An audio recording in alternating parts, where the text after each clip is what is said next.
I'm Doug Fern, and this is my take on music recording. In the first part of this series, I talked about my approach to producing an artist, focusing on recording the basic tracks. In this episode, I explain what mics I use and why. This illustrates the overlap of producing and engineering.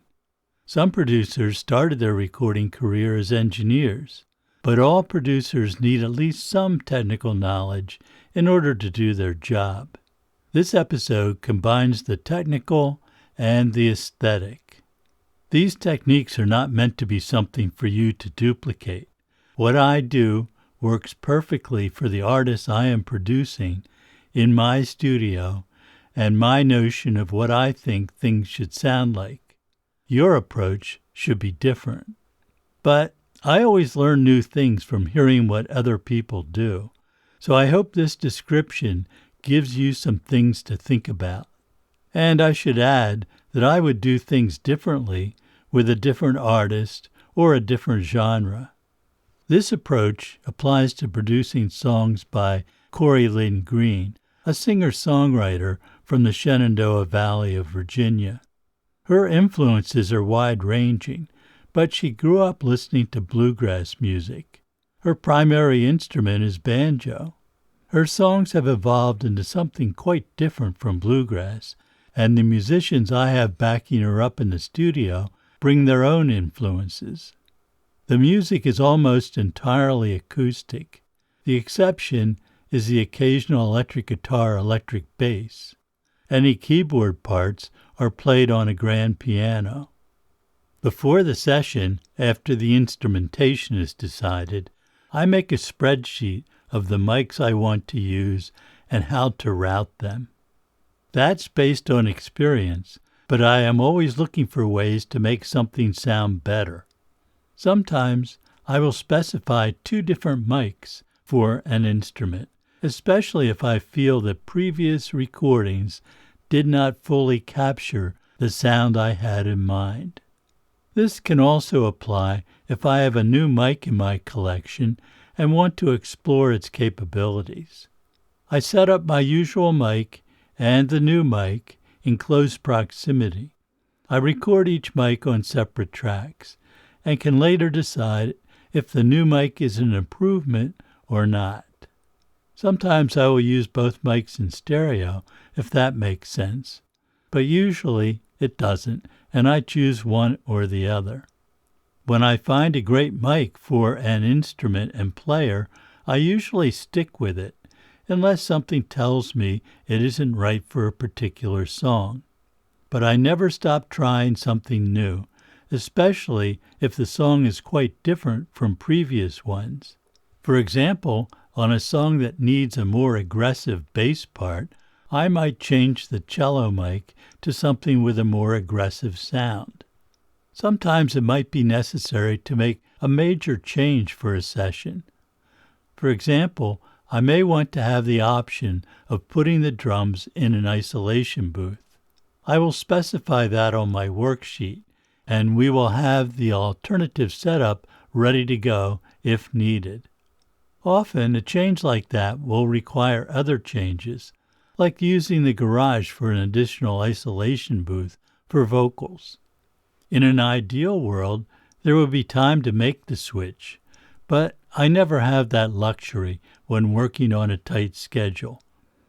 Everyone at the session has to be somewhere else soon after we finish, so I have to have an alternate plan thought through ahead of time. Being prepared to change also has the advantage of keeping the session moving along. I want to keep the creative process flowing smoothly, which improves the final product. Interruptions are not beneficial unless they come at an opportune time, like a break for lunch. But we seldom have time for a lunch break, so everything has to be efficient with minimal disruption. If everything is planned ahead of time and the mics, cables, and stands are already in place, the change might only take a few minutes. Longer than ideal, but still worth that time and effort. Adam Monaco plays acoustic guitar and sometimes mandolin on all of Corrie Lynn Green's songs. He has an old, large-body Gibson that sounds amazing. It is well balanced across the range, which is unusual for a guitar that size. But it does sound a bit dull. I could add EQ to improve that, but in thinking about my mic collection, I knew that the brightest mic I own is a Flea C12. Actually, I have a matched pair of them. I prefer the sound of an acoustic guitar in stereo, so we set up the C12s as a Blumlein pair. The Blumlein stereo technique was invented by Alan Blumlein, who worked at Abbey Road Studios in the 1930s. It uses a pair of bidirectional mics oriented at 90 degrees to each other. The original concept used ribbon mics, which are inherently bidirectional. They are equally sensitive on the front and back, but have a huge amount of rejection off the sides. Actually, that deep null extends around the mic, both sides, top, and bottom. Another great feature of bidirectional mics is their very consistent off-axis frequency response. That makes any bleed from other instruments, or the sound of the room, sound very natural. Omni-mics share this characteristic. You must keep in mind the equal sensitivity off the back of the Blumlein mics, and you must keep the instrument entirely in front of the mics, since the side pickup is out of phase. This can be challenging in a recording situation with a lot of instruments playing in the same room. Thinking about the implications of the Blumlein setup when planning the session will minimize the characteristics that could otherwise be a problem. With two Blumlein mics in the same room, like I do with acoustic guitar and drums, the acoustical puzzle gets even more complicated. Off-axis sounds arriving at the mic will have fairly flat frequency response, which is a major advantage with bidirectional mics. But the out-of-phase pickup off the sides in Blumlein could be a problem, or it could enhance the overall sound. Being aware of these things will help. I often check the sound in mono, just to be sure, but usually my ears are a fine phase detector. But be sure to listen for pickup you might be unaware of. That's where the mono switch can be revealing. The way I record almost always involves some degree of bleed. That can be unsettling to engineers accustomed to total isolation between sounds. But you must think about the overall effect.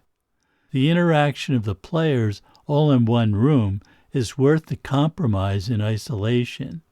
And there have been times when the bleed of the drums, for example, into other mics enhanced the drum sound.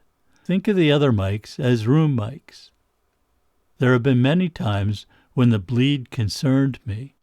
Once the song starts, you have to leave the other mics in the mix, even when some instruments are not playing. Otherwise, the sound will shift dramatically as you bring in the other tracks. That might be a useful effect in some circumstances, but usually it is not. The point is, when recording like this, all these things must be part of your plan. Otherwise, you may create a major challenge for yourself when it comes time to mix. Pulling out an instrument for a section of the song is an example. That's not going to work most of the time. Back to the acoustic guitar pickup. The C12 is a multi-pattern condenser mic. I almost always use it in the bidirectional pattern. Some people call that figure 8. For Adam's guitar, I place the mics about a foot away. He is good about maintaining the right distance. I often use movable baffles, or gobos, to improve the isolation between instruments. The players like to be able to see each other, however, so this is a trade-off. Blumlein is a stereo technique that I use almost exclusively. It has its drawbacks, such as the equal sensitivity off the back sides of both mics, but I am willing to deal with that for the sake of the glorious stereo image and sound. For the drums, I use a single AEA R88 stereo ribbon mic, which is permanently fixed in the Blumlein configuration. It is an amazing mic, with an uncanny naturalness and realism. Miking the drums this way isn't for every situation.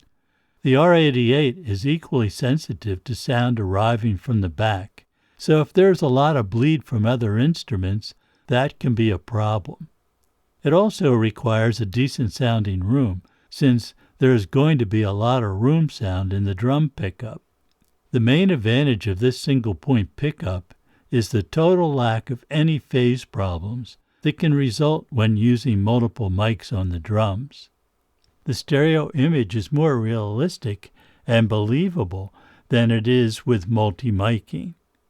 Whether that is best for the song depends on the music and your interpretation of how the drums should sound. Single-point miking like this requires a drummer who plays with consistently good balance between all the drums and cymbals. Some drummers are great at this, but not all are. The balance you get cannot be changed in any useful way later, so you have to get it right from the start. If I had a bigger room, I would probably move the R88 farther from the drum kit than what I have to do in my small studio. The farther away you can place the mic, within reason, the easier it will be to get a good natural balance. By necessity, I can only go back about 5 or 6 feet when there are other instruments playing in the room.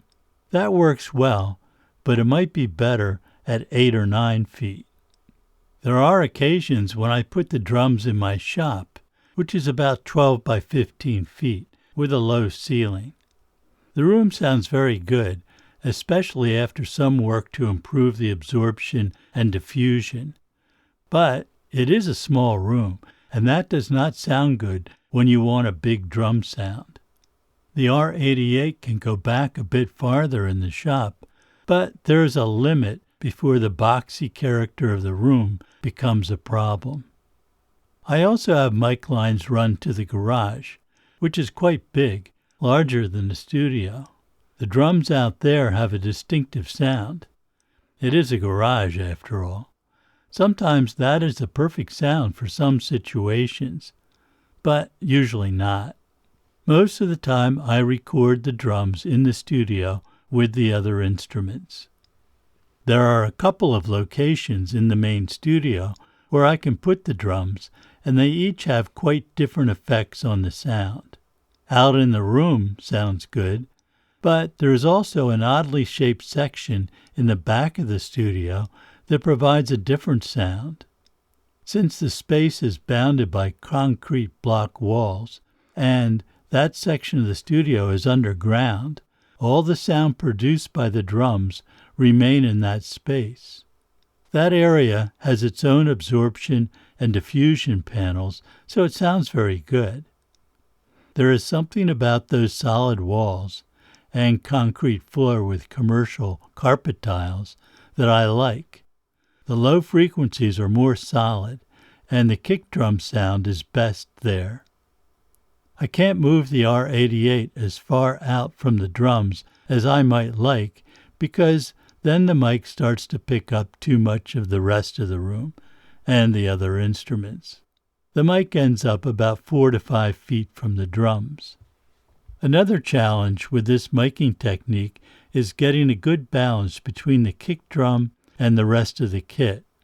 Moving the R88 up and down will change the balance easily, but it will also change the position of the kick drum in the stereo image. I sometimes use a separate kick mic, usually a U47 FET, just in case I need it. I usually do not use it, but it can save a track in some songs. On Corrie's songs, the kick drum is not as important as it might be in other genres. In fact, the drums are usually pretty low in the mix compared to other genres. Her songs do not need a clicky, in-your-face kick drum sound. I would modify this miking for other types of music, but the Bloomline main mic will always be the core of my drum sound. I recently recorded an album for a punk band. Well, they don't like to be called punk, but that is the closest category that most people would understand. It is very high-energy music, and I wanted to capture the full impact of the drums. I used an R88 as the main pickup, but I also had a U47 FET on the kick drum and an SM57 on the snare. And about 10 feet from the kit, I placed a biodynamic M160 ribbon mic up high and facing down at the drums. The M160 had a huge amount of compression on it from a Hazelrig Industries VNE compressor. The drum sound was just right for the music. In all recordings, I want the kick drum as close to center as possible because that always sounds best to me. Plus, most of my projects will also be released on vinyl, and it will drive the lacquer mastering engineer crazy if you have excessive low-frequency content that is not centered. They can compensate for that, but it is better for the sound if you can deliver a mix that is optimum for vinyl. Finding the best spot for a single-point Bloomline mic can be challenging. It could take a lot of experimentation, which is a luxury I usually do not have at these sessions. But if you get it right, or even pretty close, the overall drum sound is wonderful. Not for every project, but certainly for the acoustic-based music that I'm describing in this series. Peter Oswald plays cello on all of Corrie's songs. It is the perfect bass instrument for acoustic music. It is generally an octave higher than an upright or electric bass. Peter plays either pizzicato, like an upright bass, or bowed, like a traditional cello sound. In almost all songs, he plays both, either during the tracking or as an overdub. I have tried many different mics on the cello to find the best sound. My favorite is an AEA R44.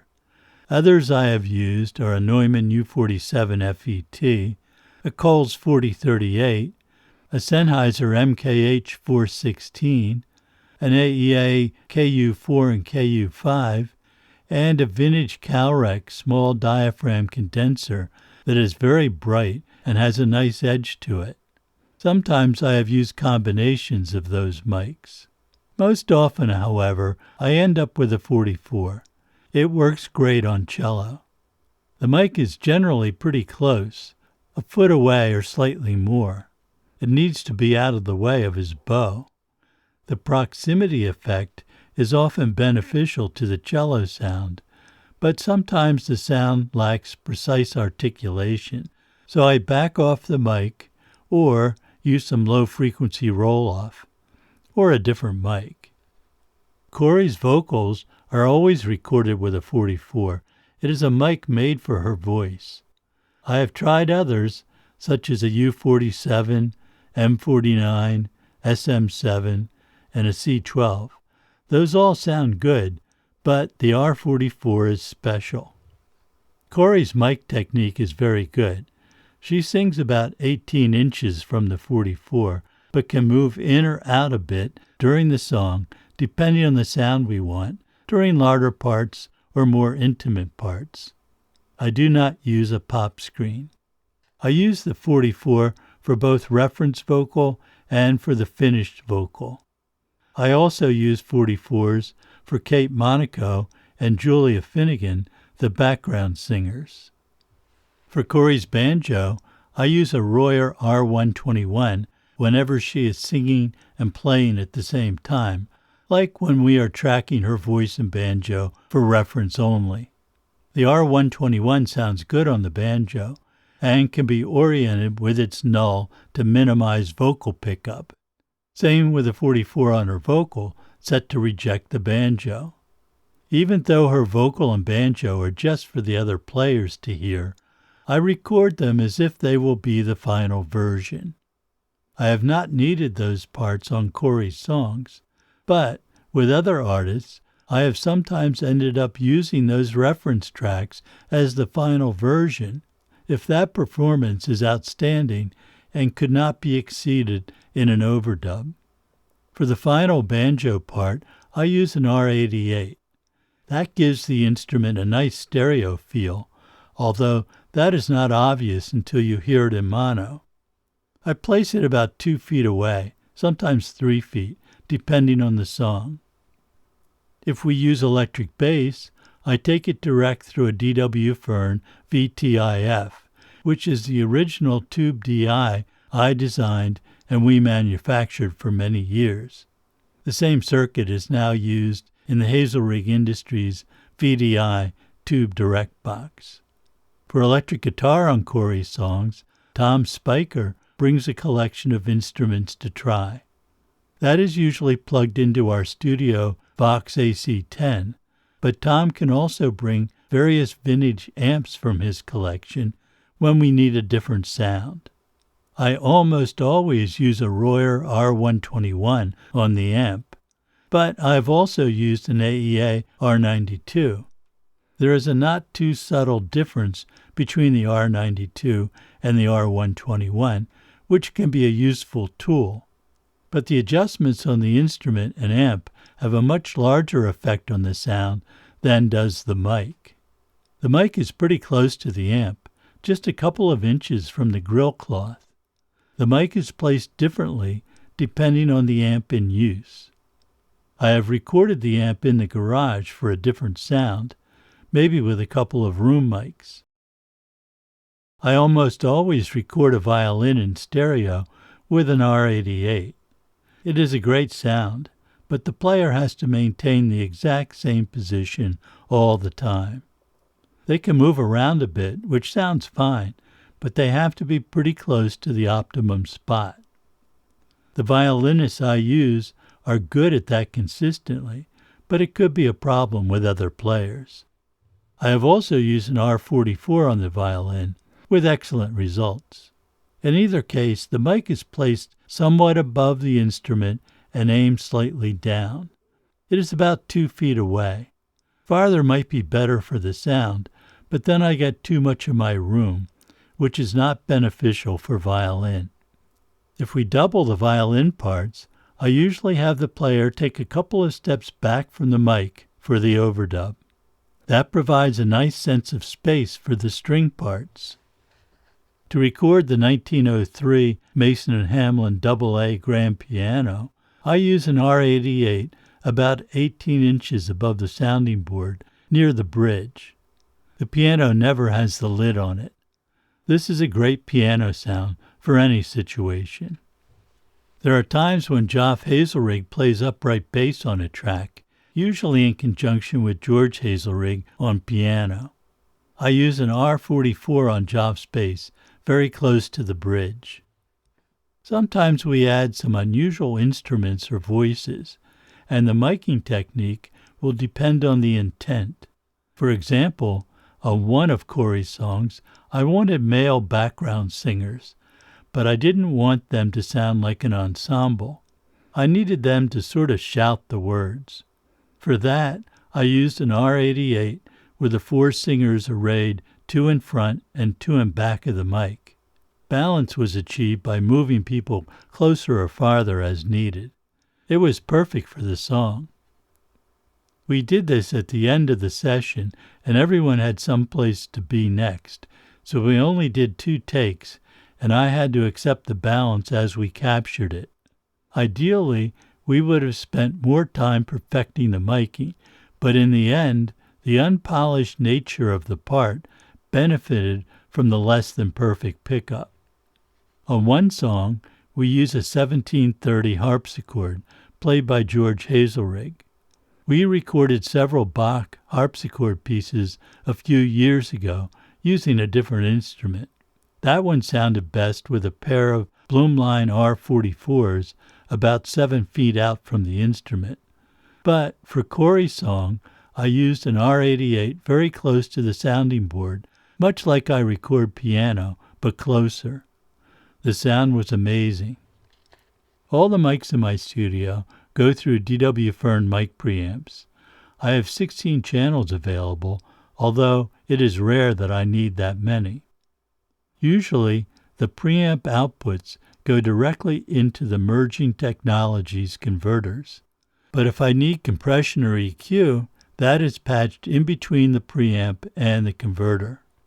The DAW I use most often is Pyramix by Merging Technologies.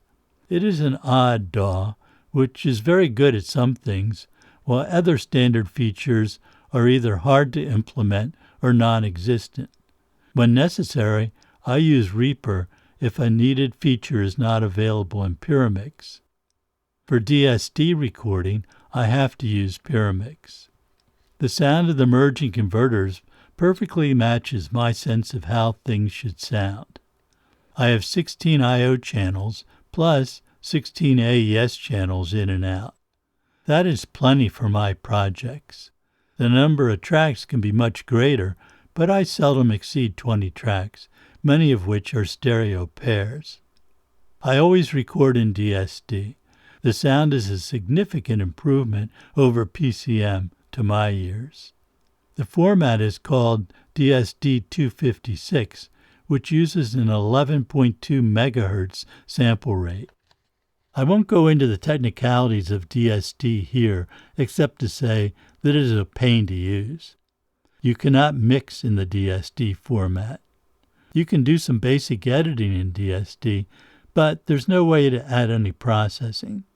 It's a good thing it sounds great because it certainly is not user-friendly. I put up with its shortcomings because even after the final product is reduced to a PCM format, typically a WAV file, the improved capture in DSD persists. It even makes data-compressed format like MP3 sound better than it does from a purely PCM recording. Since you cannot control the monitor or headphone mix, and there are no aux sends, recording in DSD requires a separate mixer. When I only had 8 tracks of converters, my 1980s vintage Neve mixer was ideal.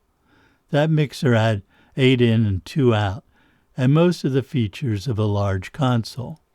When I needed more inputs, I decided on a spec line-level mixer with 16 in and 2 out, with 4 aux sends and many other features. But it is strictly a line-level mixer, with no mic preamps nor EQ. But it is fine for my purpose, since I wouldn't use the mic preamps and EQ anyway. During DSD recording, the mixer is used for monitoring and headphone feeds. At the end of every session, whether it is tracking, overdubbing, or mixing, I do a personal debrief. I do a mental review of the session, noting what things went well, which could use improvement, and which were not successful. I do this constantly throughout a project, from beginning to end. It helps me stay focused and makes me think about how I could improve something. It might be the placement of the musicians in the room, the mics I choose and where I put them, any processing, and other technical details.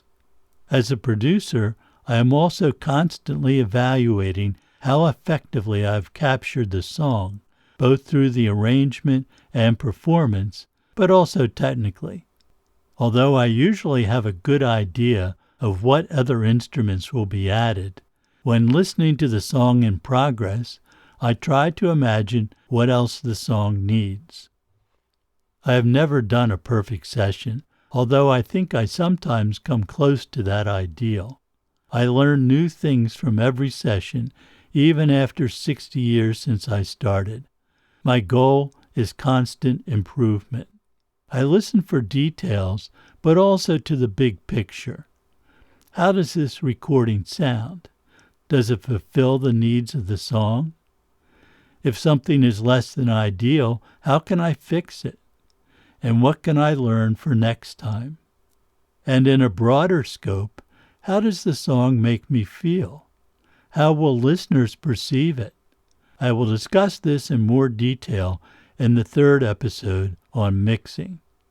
That covers the technical aspects of my studio and how I use my mics and equipment for recording Corrie Lynn Green. In the next episode in this series, I will talk about my approach to mixing and mastering. Thanks for listening, subscribing, and commenting. You can always reach me at dwfern@dwfern.com. This is my take on music recording. I'm Doug Fern. See you next time.